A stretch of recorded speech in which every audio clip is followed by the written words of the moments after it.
Bismillahirrahmanirrahim. Assalamualaikum warahmatullahi wabarakatuh. Alhamdulillahi rabbil alamin. Wabihi nasta'inu ala umuri dunia wad din. Wassalatu wassalamu ala ashrafil anbiya'i wal mursalin. Wa ala alihi wa ashabihi wa man tabi'u bi ihsanin ila yaumiddin. Amma ba'du.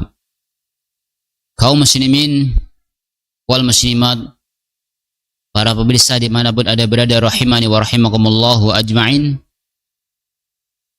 Pertama-tama adalah kita senantiasa meningkatkan kesyukuran kita kepada Allah Subhanahu wa ta'ala, yang mana Allah Subhanahu wa ta'ala telah melimpahkan kepada kita kenikmatan yang sangat banyak, kenikmatan yang tidak mungkin kita bisa menghitungnya.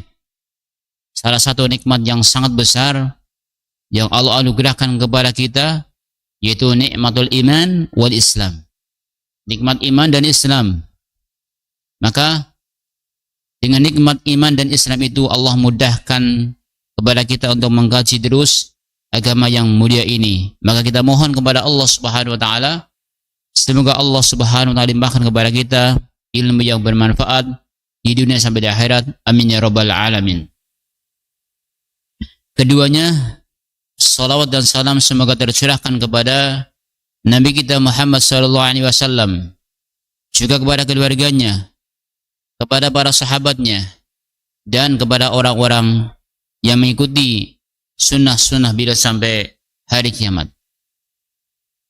Kaum muslimin wal muslimat, para pemirsa dimanapun ada berada, dan juga adik-adikku yang saleh dan salehah semuanya, rahimani wa rahimakumullahu ajma'in. Pada kesempatan yang baik ini kita lanjutkan dalam acara kisah anak soleh ini. Kita sampaikan sebuah kisah sahabat Nabi SAW yang mulia, yang beliau ini adalah pahlawan yang syahid di kayu salib. Artinya beliau adalah sahabat Nabi SAW yang meninggal karena disalib oleh orang-orang kafir Quraisy, sehingga beliau meninggal dunia, dan sampai sekarang namanya harum karena perjuangan beliau yang luar biasa. Sebelumnya kita sampaikan kisah sahabat Nabi SAW yang mulia, Zaid bin Al-Khattab, yang berarti beliau masih saudaranya Umar bin Khattab, yang mana beliau punya keutamaan lebih, di mana beliau lebih utama masuk Islam atau lebih awal masuk Islam, kemudian lebih awal juga meninggal dalam keadaan mati syahid. Ini sebagaimana disampaikan oleh Umar bin Khattab. Sekarang kita masuk pada kisah Khubayb bin Adi. Kita bacakan dan kita ambil faidah dari kisah tersebut. Sekarang berilah jalan untuk pahlawan ini, wahai para kesatria, mendekatlah kemari dari segala penjuru dan tempat. Susah atau mudah, datanglah ke sini dan segeralah menundukkan hati. Ajakan untuk mendengarkan kisah yang mulia ini, kisah Khubayb bin Adi ini. Berkonsentrasilah untuk mendapatkan pelajaran dalam berkorban yang tidak ada tandingannya. Anda sekalian bisa jadi bertanya, apakah semua yang telah Anda ceritakan, yang kita ceritakan kepada kami sebelumnya bukan merupakan pelajaran-pelajaran tentang pengorbanan yang jarang tandingannya? Mungkin ada yang bertanya seperti itu. Apakah sebelumnya tidak ada pengorbanan? Benar, semua itu merupakan pelajaran dan kehebatannya tidak ada tandingannya. Tetapi kali ini kalian berada di hadapan seorang guru besar yang baru dalam pengorbanan. Seorang guru besar yang seandainya Anda ketinggalan menghadiri kuliahnya, Anda akan kehilangan banyak kebaikan-kebaikan yang tidak terkira. Ini ajakan dari penulis bahwa kisah yang akan disampaikan ini adalah kisah yang luar biasa, yang ketika kita tidak mendengarkannya, tidak memperhatikannya, akan ketinggalan. Dan rugi. Mari bersama kami, wahai penganut akidah dari setiap umat dimanapun. Mari bersama kami, wahai orang-orang yang merindukan derajat yang tinggi dari segala masa dan zaman. Engkau juga, wahai orang-orang yang tertipu oleh kepalsuan dan berprasangka buruk terhadap agama dan iman.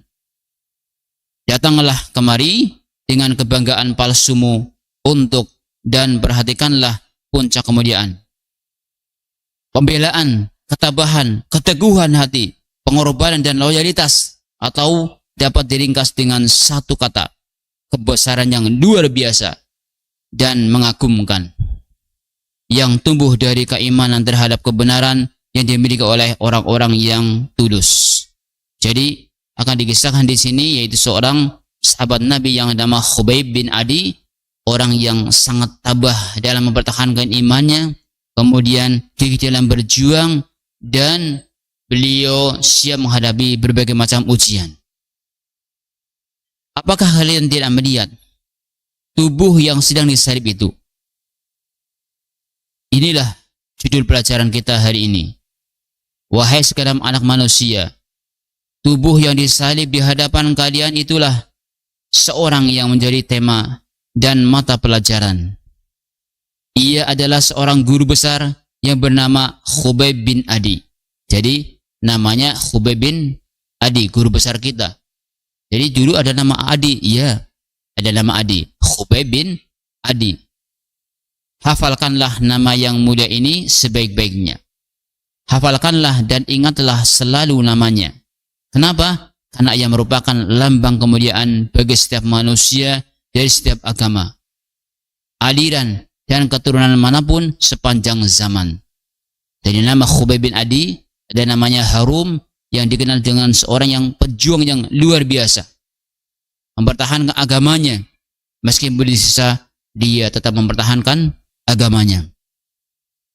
Dia lebih baik disiksa daripada Nabi Muhammad yang disiksa. Lebih baik dia disiksa daripada pimpinannya. Itulah Adi bin Khubayb bin Adi. Ia seorang yang cukup dikenal di Madinah dan termasuk sahabat dari kalangan Ansor. Ia sering menjumpai Rasulullah SAW sejak beliau hijrah ke tempat mereka. Jadi Khubayb sering bertemu dengan Nabi SAW, berdiskusi, ngobrol, menyampaikan hal-hal kepada Nabi SAW. Lalu beriman kepada Rabb semesta alam.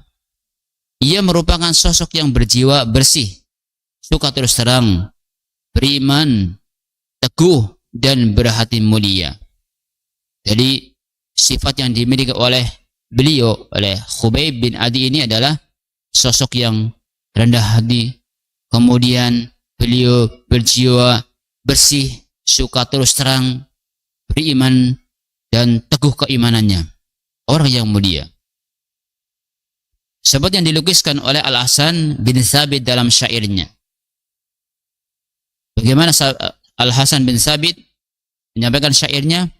Ia seorang kesatria yang kedudukannya diakui di kalangan orang-orang Ansor. Jadi kedudukan beliau, kedudukan Khubayb bin Adi diakui oleh orang-orang Ansor. Sosok yang lapang dada namun tegas dan tidak dapat ditawar-tawar. Orang yang tegas dan tidak bisa ditawar. Tawar itu sikap beliau yang bisa kita ambil pelajaran besar. Penting karena seseorang, apalagi seorang pimpinan, harus lapang dada dan juga tegas dalam bersikap sehingga jelas. Kaum muslimin, para pemirsa dimanapun ada berada, rahimani wa rahimakumullah ajmain.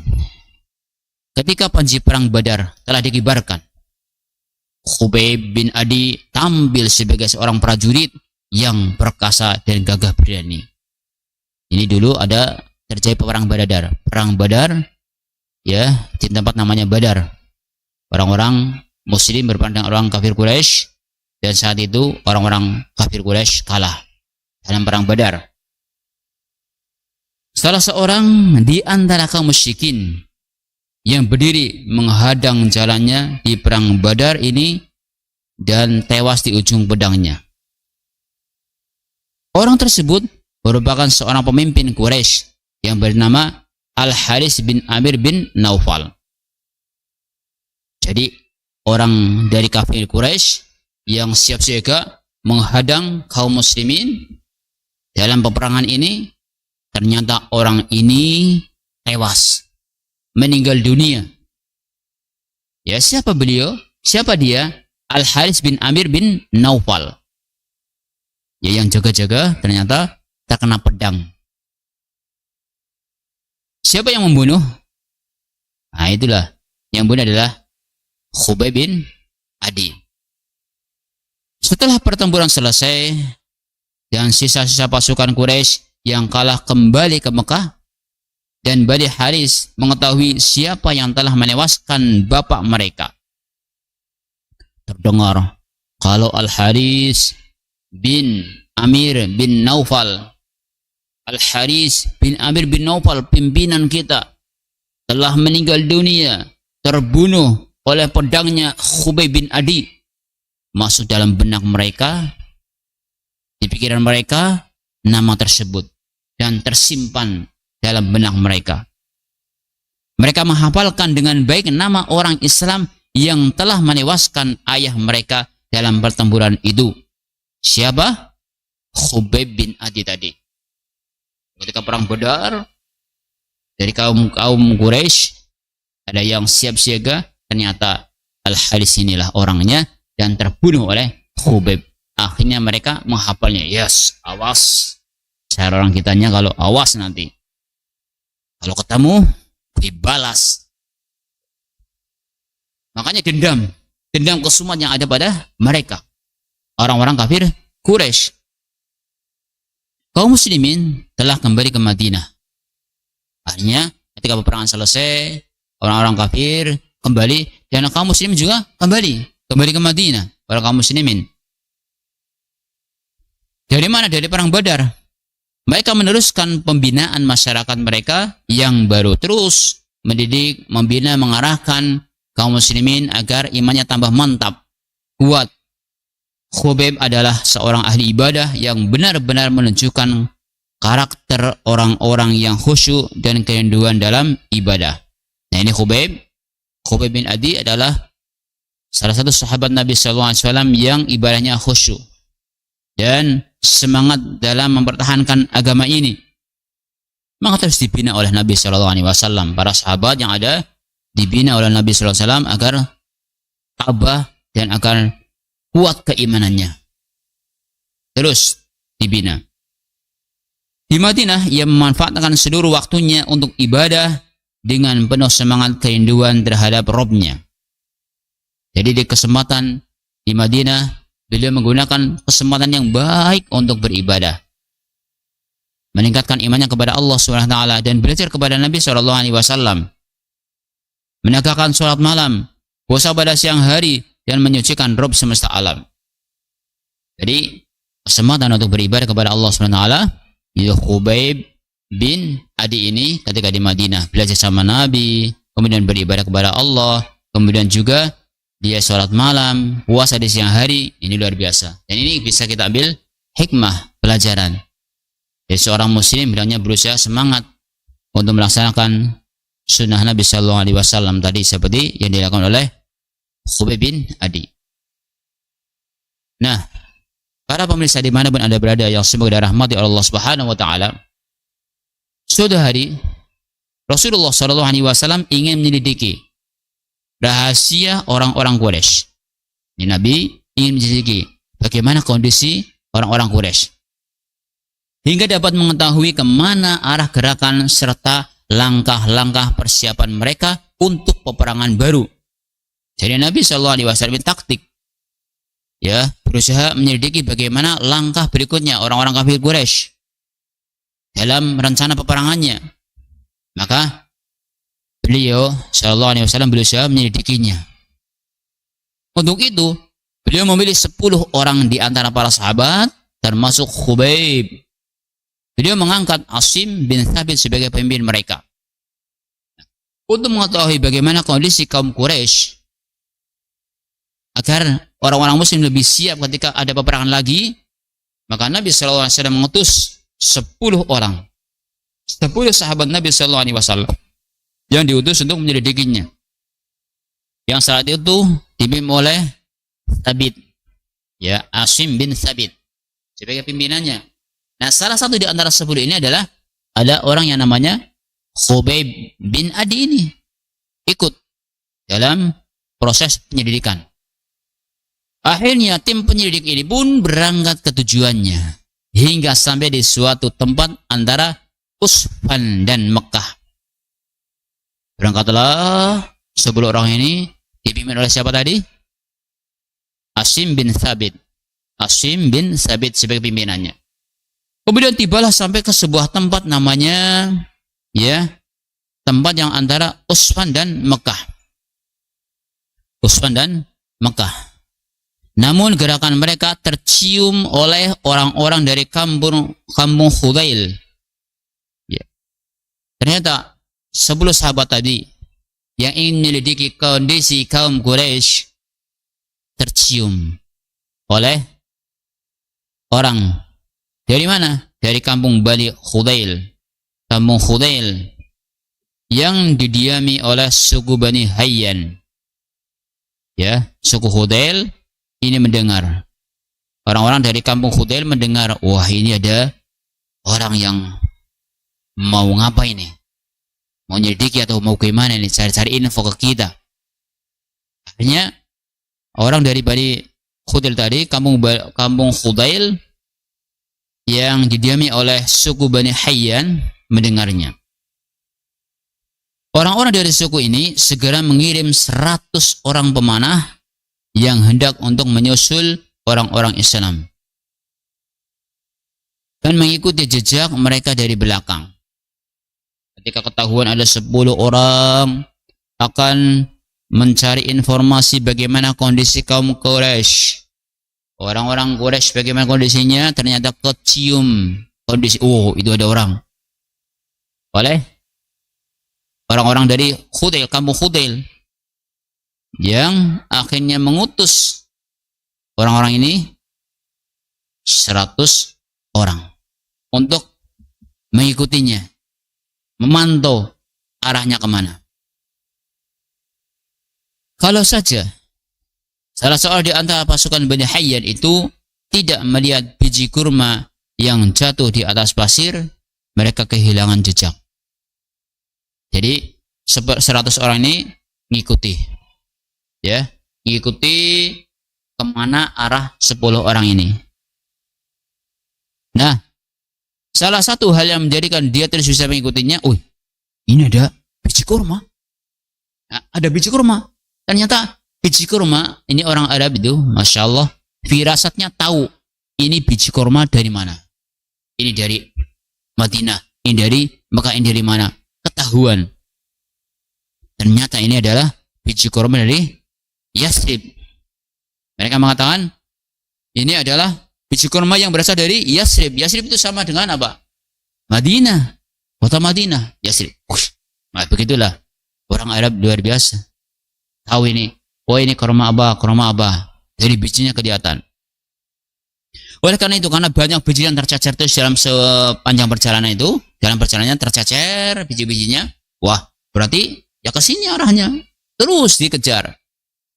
Kita harus mengikuti jejak ini hingga dapat kita ketahui di mana mereka berada. Terus dilacak, diikuti oleh 100 orang yang tadi.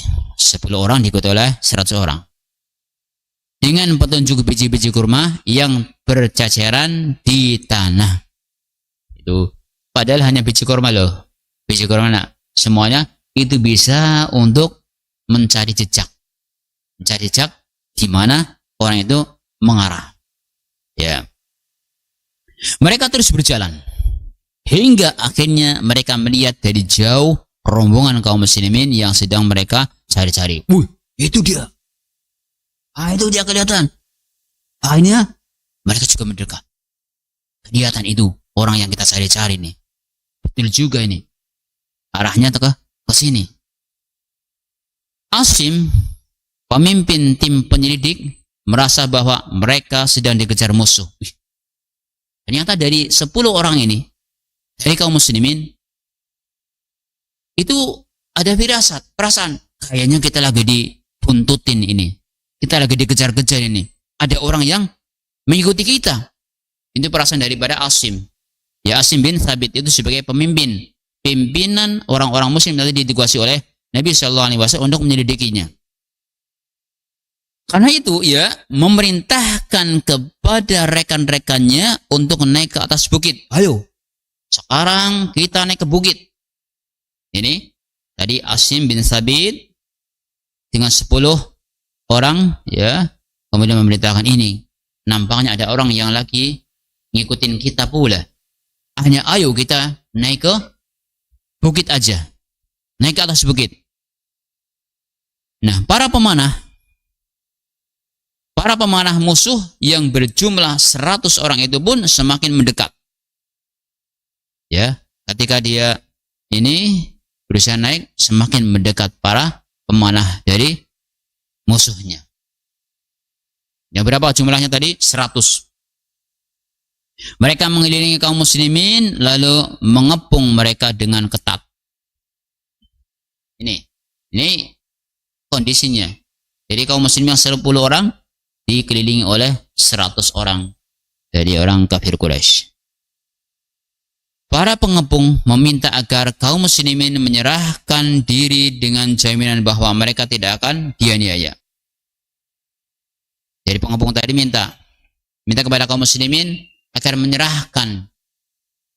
menyerahkan diri dengan jaminan bahwa mereka tidak akan dianiaya. Sudah, serahkan aja kepada kami dan kamu tidak akan dianiaya. Ini tawaran.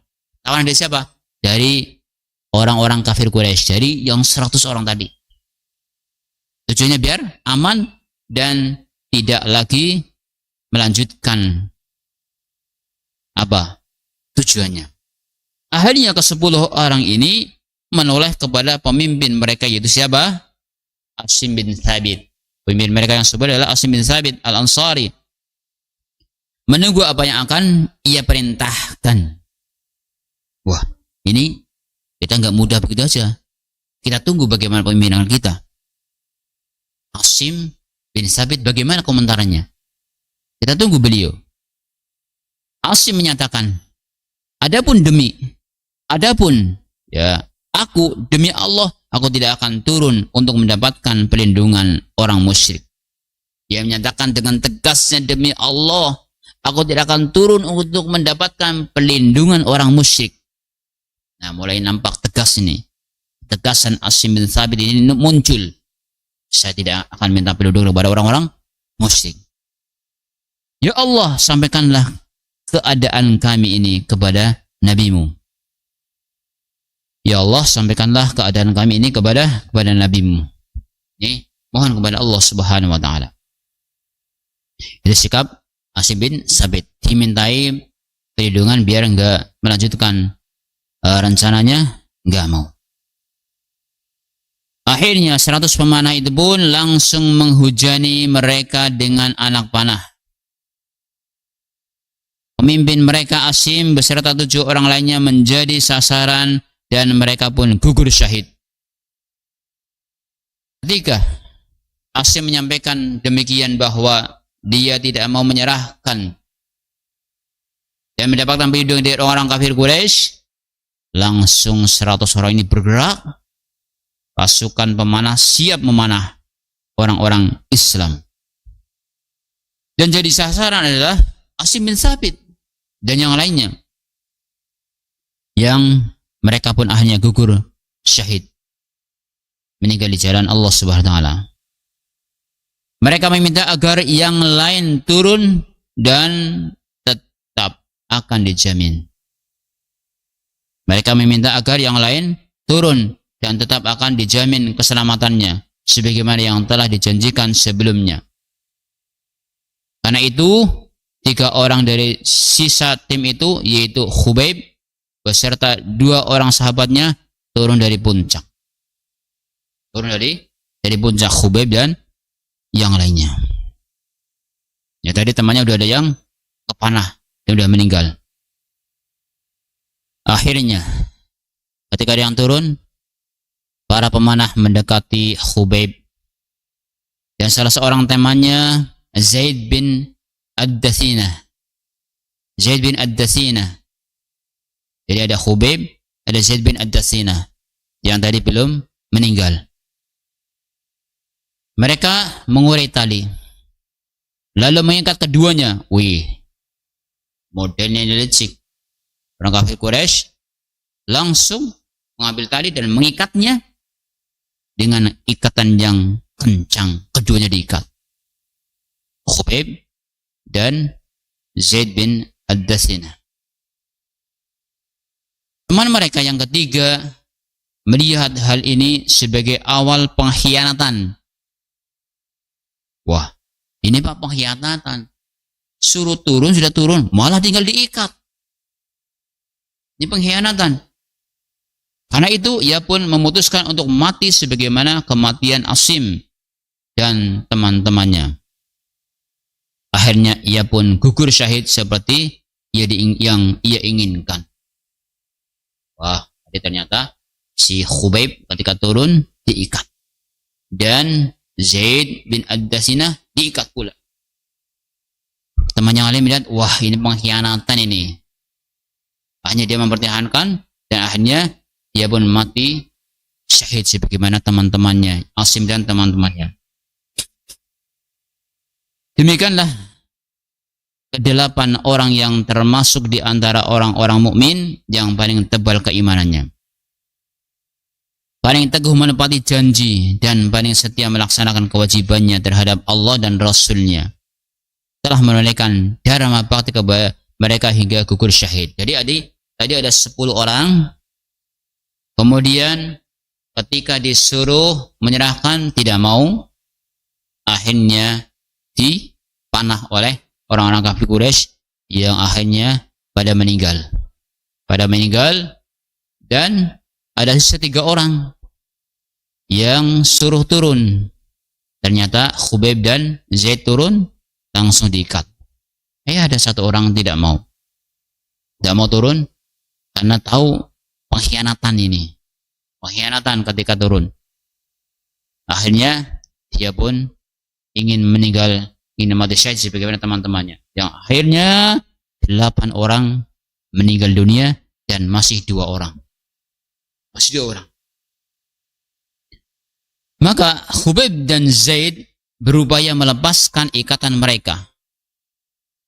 Tetapi tidak berhasil karena ikatannya sangat kuat. Jadi dari 10 tinggal 2 orang yang masih hidup. Kemudian dia diikat dan ingin keluar dari ikatannya, tapi nggak bisa karena kuat sekali ikatannya. Akhirnya bagaimana? Keduanya dibawa oleh para pemanah durhaka itu ke Mekah. Akhirnya 2 orang ini dibawa ke Mekah. Ke Mekah tujuannya apa? Jelas tujuannya biar orang-orang Mekah tahu bahwa ini dulu yang pernah membunuh bapak kita, yaitu Al-Harits, ya, yang dulu dibunuh oleh Khubayb. Siapa? Al-Harits bin Amir bin Naufal. Nah, kita bawa, ayo ke Mekah. Akhirnya mereka bawa pula. Ketika dibawa ke Mekah, keluarga Al-Harits bin Amir masih ingat bahwa darah daging mereka yang tewas di perang Badar. Mereka mengingat nama Khubayb ini dengan baik karena dulu dihafalkan siapa yang membunuh. Ayo, yang membunuh adalah Khubayb bin Adi. Maka ketika mendengar dibawa ke Mekah, wah ini makanan empuk nanti akan disiksa nanti sebagai balasan karena dia sudah dendam. Nah, keluarga Al-Harits bin Amir masih ingat dengan daging mereka yang tewas di perang Badar. Mereka mengingat nama Khubayb dengan baik. Namanya menggerakkan dendam kebencian di dada mereka. Jadi kalau sudah mendengarkan nama Khubayb bin Adi, benci setengah mati. Karena yang dulu menewaskan bapak mereka. Mereka pun segera membeli Khubayb sebagai budak untuk melampiaskan seluruh dendam kebencian mereka kepadanya. Akhirnya, udah, kita beli Khubayb. Biar nanti kita siksa. Ya, ini sikap kejamnya mereka. Dalam hal ini, mereka mendapat saingan dari penduduk Mekah lainnya yang juga kehilangan bapak dan pemimpin mereka di perang Badar. Jadi tujuannya ketika dibeli, yaitu Khubayb bin Adi, biar mereka lebih puas ketika menyiksa Khubayb ini. Akhirnya dibeli pula. Dibeli dan diserahkan. Keputusan akhir, mereka sepakat merundingkan bentuk siksa yang akan ditimpakan kepada Khubayb untuk memuaskan dendam mereka. Bukan saja terhadapnya, melainkan terhadap seluruh kaum muslimin. Sementara itu, orang-orang musyrik lainnya melakukan tindakan kejam terhadap teman Khubayb, Zaid bin Ad-Dasinah. Jadi mereka sepakat, ayo kita siksa Khubayb bin Adi ini. Dan juga mereka terus melaksanakan kekejaman, melakukan kekejaman, mengisyaratkan kepada temannya. Tadi temannya Khubayb siapa? Zaid bin Ad-Dasinah. Dengan melampiaskannya segala bentuk siksaan kepadanya hingga gugur syahid. Allahu Akbar. Itulah perjuangan bagaimana mempertahankan Islam, mempertahankan iman, mempertahankan tauhid, luar biasa. Maka adik-adik semuanya harus bersyukur kepada Allah Subhanahu wa taala, di mana kita menjalankan Islam, melakukan ibadah dengan tenang dan mudah. Coba bayangkan zaman dulu, mempertahankan Islam dapat siksaan, ancaman, dan sejenisnya. Dan itulah orang-orang kafir Quraisy, bencinya kepada orang-orang yang sudah masuk Islam. Akhirnya Zaid bin Ad-Dasinah itu meninggal dunia dan gugur mati syahid. Kemudian bagaimana kondisi berikutnya? Dari 10 orang, nah sekarang tinggal Khubayb bin Adi yang masih hidup. Khubayb telah menyerahkan hati, semua urusan dan akhir hidupnya kepada Rabb semesta alam sudah. Saya serahkan semuanya kepada Allah. Hidupku matiku serahkan kepada Allah Subhanahu wa taala. Serahkan semuanya. Khubayb bin Adi ini sudah pasrah. Ia memusatkan perhatiannya untuk beribadah dengan jiwa yang teguh, jiwa yang mantap. Sudah, tawakkalu 'ala Allah, la haula wala quwwata illa billah. Ya, berserah diri kepada Allah Subhanahu wa taala dengan jiwa yang teguh, keberanian yang tangguh, disertai ketentraman yang telah dilimpahkan Allah kepada yang dapat menghancurkan batu dan melebur ketakutan. Udah, beliau menyerahkan urusannya kepada Allah Subhanahu wa taala, dan beliau Khubayb bin Adi ini merasa tenang dan nyaman akan kondisi yang ia hadapi. Meskipun disiksa, Allah SWT pasti akan menolong kita. Allah selalu bersamanya, dan ia pun selalu merasa bersama Allah. Ini penting, ini akidah. Kita tanamkan bahwa Allah akan menolong kita ketika kita menolong Allah, maaf. Kita akan bersama Allah ketika kita menolong Allah Subhanahu wa taala. Karena kita ingat firman Allah Subhanahu wa taala, "In tansurullah yansurkum wa tsabbit aqdamakum." Apabila kalian menolong agama Allah, insya Allah akan menolong kalian. Nah, ini Khubayb bin Adi ini punya sikap yang tegas. Allah selalu bersamanya, dan ia pun selalu merasa bersama Allah Subhanahu wa taala. Subhanallah. Ini harus kita jaga, sehingga kita berjuang menghadapi berbagai macam ujian akan nyaman. Kaum muslimin, para pemirsa dimanapun Anda berada, rahimani wa rahimakumullahu ajma'in. Coba kita renungkan, Bagaimana keajaiban yang dialami oleh Khubayb bin Adi ini. Tangan Allah selalu menyertainya. Dan seolah-olah jari jemari tangannya membalut dadanya hingga terasa sejuk. Suatu hari, salah seorang putri Al-Haris datang menjumpai Khubayb di tempat tahanannya yang ada di rumah Al-Haris. Dikisahkan bahwa suatu hari putri Al-Haris menjumpai Khubayb di tempat tahanannya yang ada di rumah Al-Haris. Jadi Al-Haris dulu adalah orang yang dibunuh oleh Khubayb bin Adi. Ya, Al-Haris bin Amir bin Naufal yang terbunuh. Nah, ini putrinya melihat Khubayb bin Adi ini. Namun tiba-tiba ia bergegas pergi dari tempat itu sambil berteriak. Ya, pergi dari tempat tersebut sambil berteriak, memanggil orang-orang Mekah agar menyaksikan keajaiban. Dia panggil orang, "Woi orang-orang, hei saudara-saudaraku." Ini putri Al-Haris ketika melihat sesuatu yang ajaib, dia nyampaikan, "Demi Allah, aku melihat Khubayb menggenggam setangkai besar anggur sambil memakannya." Coba, padahal posisi diikat. Putri dari Al-Haris menyampaikan, "Hai orang-orang, ayo ke sini, coba kita lihat. Aku melihat bahwa Khubayb itu memegang anggur, kemudian makan anggur." Padahal kondisi terikat, tapi saya melihat sendiri. Ini keajaiban yang luar biasa. Maka dia menyampaikan, "Demi Allah, aku melihat Khubayb menggenggam setangkai besar anggur sambil memakannya. Padahal ia terikat kuat di besi dan di Mekah tidak ada sebiji anggur pun." Luar biasa. Dari mana coba? Kondisi yang demikian, tiba-tiba ada anggur di tangan Khubayb bin Adi. Tiba-tiba bisa makan.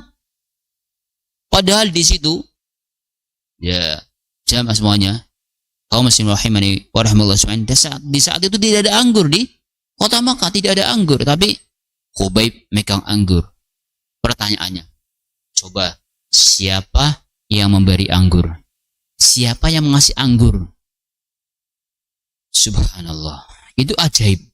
Keajaiban yang didapati langsung oleh putri Al-Haris. Aku merasa itu adalah rezeki yang diberikan Allah kepada Khubayb. Nih, aku merasa itu adalah rezeki yang diberikan Allah kepada Khubayb. Ini luar biasa namanya. Keadaan kejadian yang ajaib. Coba dalam posisi orang lagi disiksa, kemudian disalib, kemudian tali diikat. Tiba-tiba dia itu dapat makanan. Dapat anggur, padahal di situ dia ada anggur. Tiba-tiba bisa makan. Coba. Kalau kita bayangkan, subhanallah, luar biasa. Itulah keajaiban dari Allah SWT. Itu rizki dari Allah Subhanahu wa ta'ala yang diberikan kepada orang-orang yang bertakwa. Wa may yattaqillaha yaj'al lahu makhraja wa yarzuquhu min haitsu la yahtasib. Barang siapa yang bertakwa kepada Allah Subhanahu wa ta'ala, maka Allah Subhanahu wa ta'ala akan berikan jalan keluar dan rizki dari arah yang tidak disangka-sangka. Ini buktinya. Siapa yang dilakukan oleh Khubayb bin Adi. Yang dialami oleh Khubayb bin Adi.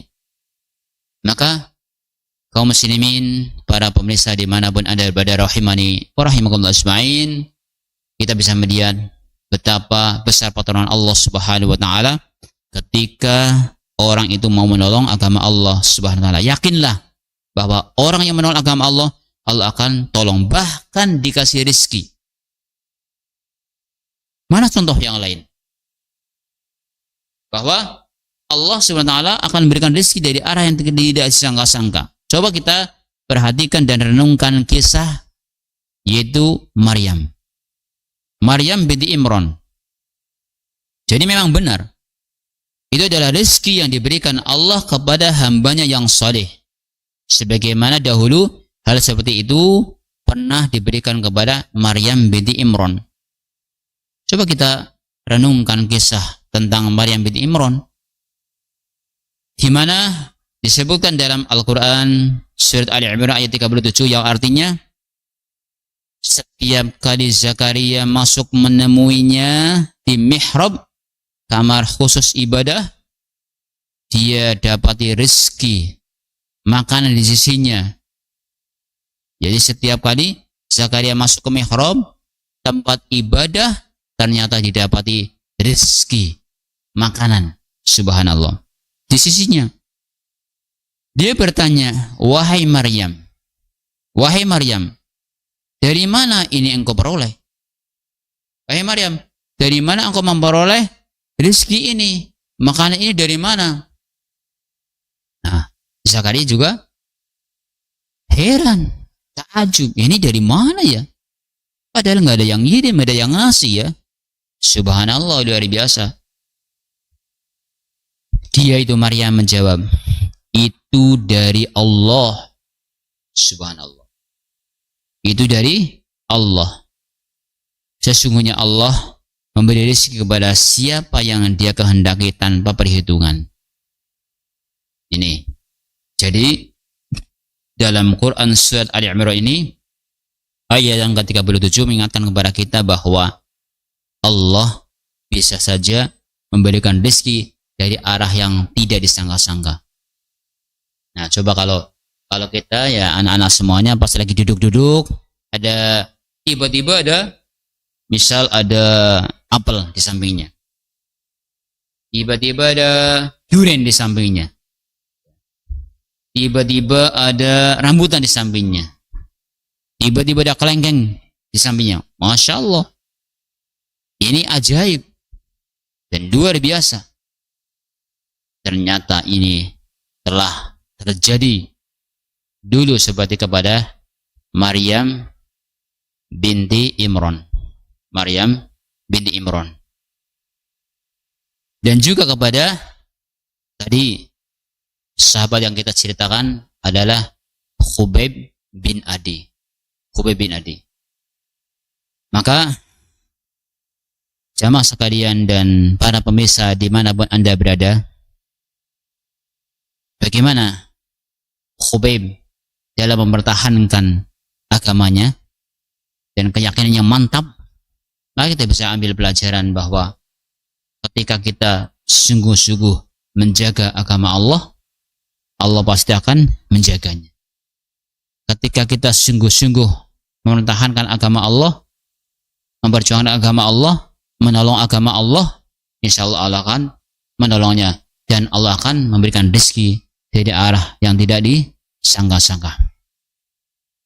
Maka ini pelajaran yang besar dari kisah ketika bagaimana ketika disalib, kemudian tiba-tiba ada rezeki yang datang kepada Khubayb bin Adi.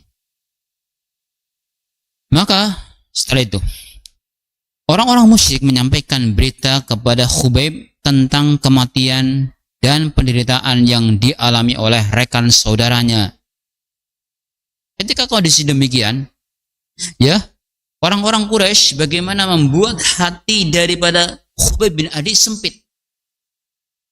Biar hati Khubayb bin Adi itu susah. Biar gak bahagia. Apa? Dikasih tahu, saudaramu Zaid bin Ad-Dathinah sudah meninggal. Zaid sudah mati. Dikasih tahu. Biar sedih dia. Ya, mereka mengira dengan itu dapat merusak pendiriannya, membayangkan dan merasakan derita akibat penyiksaan yang membawa kematian rekannya itu. Harapannya ketika diceritakan, saudaramu sudah mati, sudah meninggal, Zaid sudah meninggal. Harapannya biar pudar, biar mengikuti agama mereka kembali. Tapi Nyatanya apa? Sama sekali tidak merubah sikap daripada Khubayb bin Adi. Tetap teguh mempertahankan agama Islam dan merasa nyaman dengan Islam. Itulah sosok yang hendaknya kita tiru.